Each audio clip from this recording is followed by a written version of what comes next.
અરે પ્રતિદિન તમે આયુ તમારી ઘટતી જાય, ક્યારેય વધે નહીં. આ શ્વાસના જેટલા સ્ટોક છે ને આપણી પાસે, એ રોજ માટે સ્ટોક ખાલી થતો જાય. વેપાર હોય ને, વેપારી કોઈ તેલના ડબ્બાનો વેપાર કરતો હોય ને, તો એના ગોડાઉનમાં પડ્યા હોય 5-6 ડબ્બા, અને તોય 10 ડબ્બા બીજા મગાવેલી. કારણ કે 5 ડબ્બા ક્યારે ખાલી થઈ જાય એનું નક્કી નથી. પણ જો આપણે આ શ્વાસ રૂપી સ્ટોકને ખાલી કરી નાખીએ ને, તો આપણી પાસે કઈ વધે જ નહીં.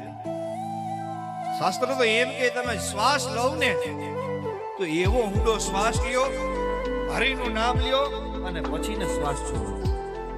જેના શ્વાસ ધીમા અને ઊંડા છે ને, એનું આયુષ્ય લાંબુ છે.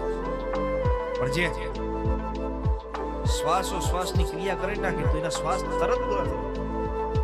ભગવાનને જેમ મોબાઈલમાં બેલેન્સ પુરાવો તો એમાં વેલિડિટી હોય ને, કે 28 દિવસ વેલિડિટી હોય. 28 દિવસ પછી રિચાર્જ પૂરું થઈ જાય. એમાં શ્વાસનું રિચાર્જ ક્યારે પૂરું થઈ જાય ને ખબર નથી. અરે મોબાઈલમાં જો 1.5 GB નેટ ખાલી 24 કલાકમાં આપે, અને એ 1.5 GB નેટ આપણે 1.5 કલાકમાં પૂરું કરી નાખીએ, તો આખો દી બેહવું પડે એમને. પણ એમાં શ્વાસનું નેટ જ્યારે જીવનમાં પૂરું થઈ જાય ને, ત્યારે વેલિડિટી પાછી એમાં મળતી નથી. આ એક જ વખત મળે.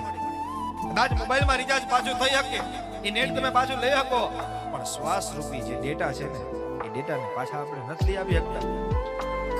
યાદ રાખજો, આ શ્વાસોશ્વાસની ક્રિયા